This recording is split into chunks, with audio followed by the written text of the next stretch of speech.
Das ist kein Löffel. Das ist keine Schere. Das ist auch keine Tasse. Das ist kein Salz. Und das ist kein Apfel. Und das ist keine Katze. Das ist nicht Jonathan. Das ist nicht Shiva.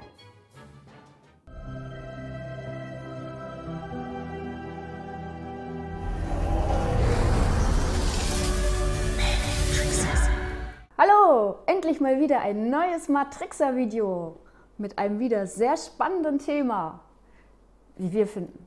Ja, und dieses spannende Thema nennt sich Psychomantie. Tja, was ist Psychomantie, denkt man sich, hat man ja noch nie gehört. Also es gibt ja viele Fähigkeiten, die in unserem Geist schlummern, sowas wie Telepathie und Telekinese, ne? Oder Hellsehen und solche Sachen. Aber es gibt auch einige Fähigkeiten, die sind nicht so bekannt. Ne? Und in unserer Arbeit mit der Dissoziation und veränderten Bewusstseinszuständen haben wir dann die Psychomantie entdeckt. Ja. Ja. Und was ist denn die Psychomantie?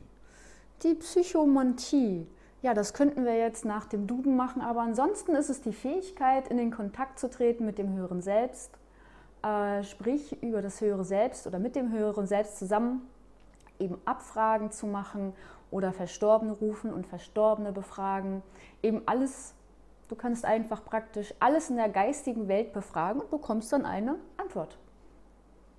Richtig. Also es ist sozusagen, du liest in der Seele eines Wesens. Ja. Psycho, ne, von Seele. Ne? Mantie ist sowas wie, ja, Weissagung. Weissagung, Befragung, Beschwörung oder so in der Richtung. Und da dachten wir, eine sehr interessante Fähigkeit, die wir da entdeckt haben. Und da kann man eben, ja, einfach zum Beispiel die Shiva fragen, bestimmte Fragen, und sie wendet dann die Psychomantie an und bekommt dann von ihrem höheren Selbst ein Ja oder ein Nein. Oder eben andere, die man halt so ruft, ne? Alles, was so, Ja, das was geht man so auch. hören will. Ja. Letztens hatten wir auch jemanden, der wollte gerne mit seiner Mutter reden, ne? War das, oder? Ja, er wollte einfach noch Fragen an seine Mutter stellen. Dann habe ich mir überlegt, ach, dann rufe ich sie doch mal. Und zack, stand sie neben uns. Jonathan saß uns gegenüber. Der hat die dann sofort zwischen uns wahrgenommen und so im inneren Auge gesehen. Und dann habe ich ihm gesagt, ja, dann stell doch mal ein paar Fragen. Oder was möchtest du gerne wissen? Und ja, das haben wir dann gemacht. Ja, richtig. Also die Fähigkeit ist schon eine Weile da, aber jetzt haben wir sie mal benannt und konkretisiert, würde ich sagen, oder? Ja, und das wollten wir euch natürlich nicht vorenthalten, ne? Dass die Psychomantie überhaupt existiert. Und da dachten wir erzählen euch ein bisschen davon und demonstrieren euch auch gleichzeitig diese Fähigkeit. Genau, machen wir so. Ja, und dann überlegt, wie demonstrieren wir jetzt diese Fähigkeit? Ja, da haben wir uns was sehr Cooles überlegt. Etwas, das viele von euch bestimmt interessiert, weil das offene Fragen sind, die natürlich nicht so richtig geklärt werden konnten, weil es Verschwörungen sind. Genau. Also als Beispiel, ne? Manche sagen, Elvis Presley ist tot und manche sagen, Elvis Presley lebt noch. Ja, was stimmt denn jetzt? Ne? Also das zum Beispiel, ne, sind ja so Verschwörungstheorien, die es gibt, die dann besagen, ja, Elvis Presley, der hat nur seinen Tod vorgetäuscht, damit er sich von der Öffentlichkeit zurückziehen und irgendwo auf einer Insel, ja, ein lockeres, gechilltes Leben machen kann. Genau. Ja. Also natürlich geht das auch mit ganz normalen Fragen, zum Beispiel, wenn man in einer schwierigen Situation steckt. Gehe ich jetzt den Weg oder gehe ich den Weg oder was soll ich machen? Oder mir sind da ganz seltsame Geschichten passiert, spirituelle Geschichten, die ich nicht einordnen kann.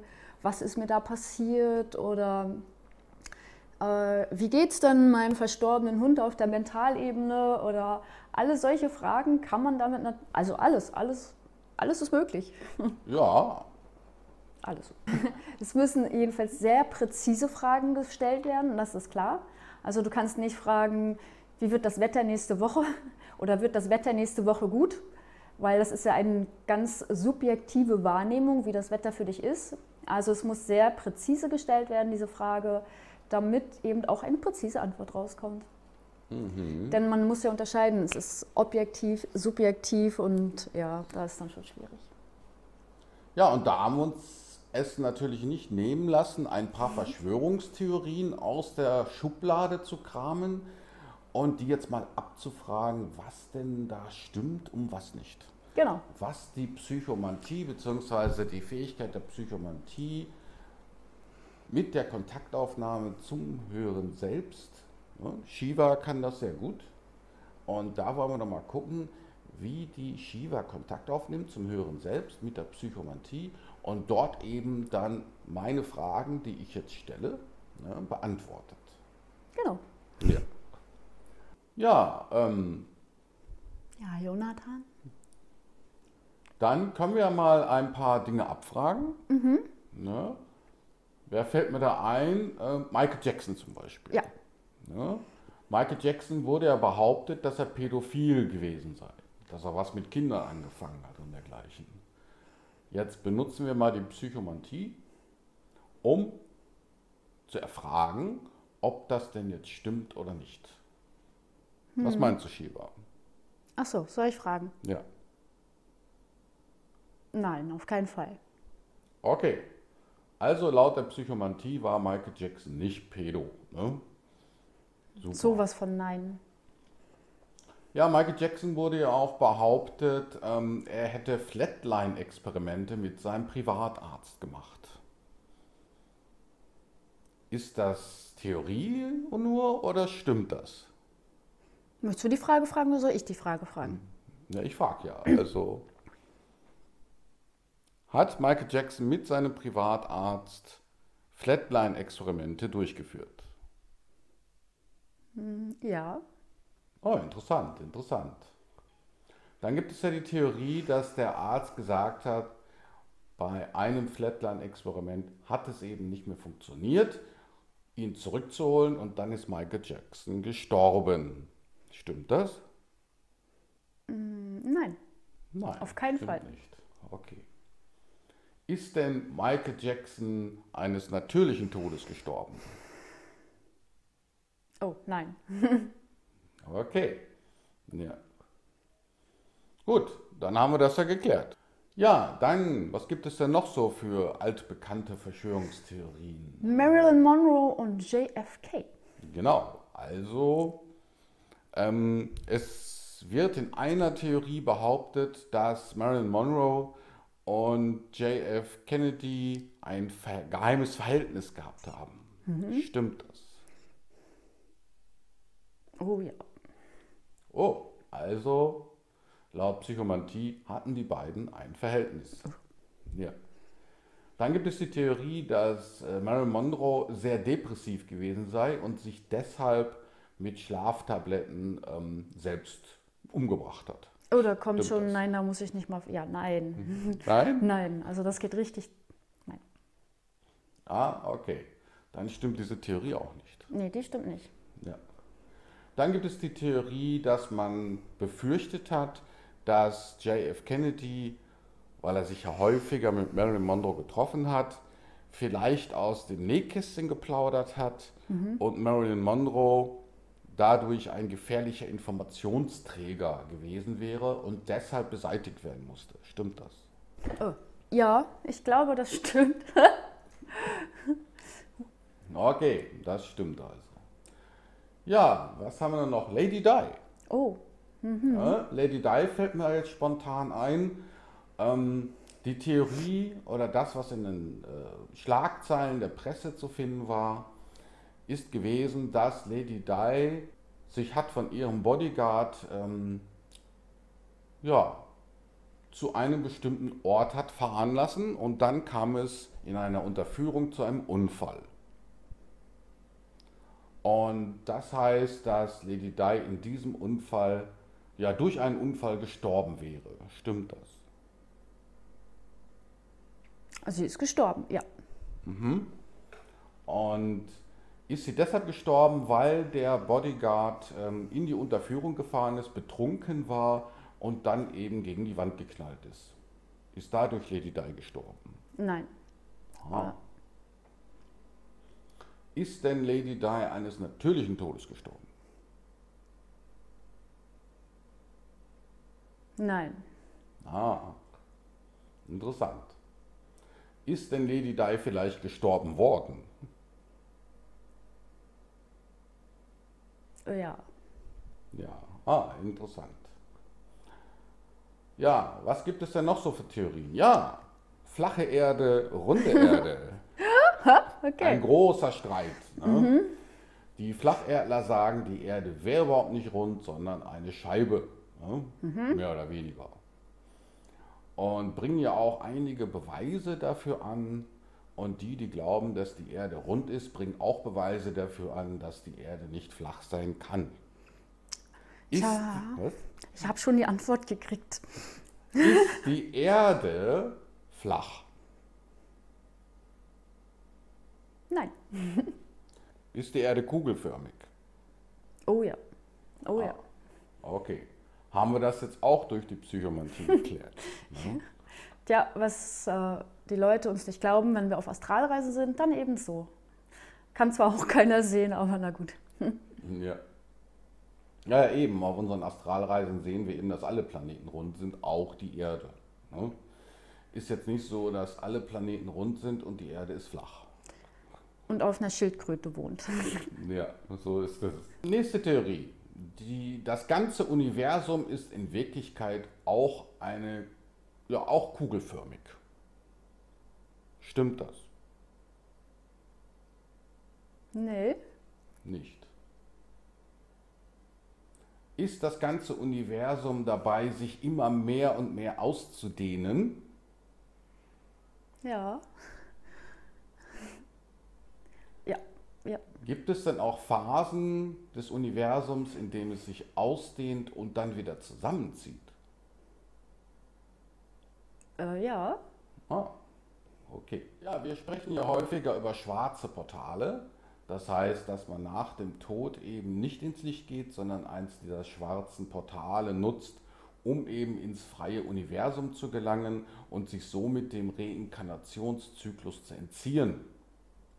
Existieren diese schwarzen Portale denn wirklich? Oh ja. Führen diese schwarzen Portale denn auch tatsächlich ins freie Universum? Oh ja. Gut. Wow.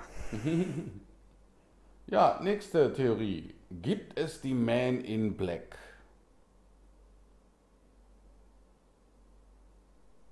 Ja. Sind die Man in Black menschlich? Ja und nein krieg ich. Aha, ja und nein. Das heißt wohl, sie sind menschlich und nicht menschlich. Aha, interessant. Aha. Also müssten die Man in Black ja so eine Art Hybride sein. Ja, kommt dem nahe. Aha. Also es gibt menschliche Men in Black, es gibt Alien Men in Black und vielleicht gibt es auch hybride Men in Black. Ach so. Also es gibt mehrere Arten der Man in Black. Ah, ja.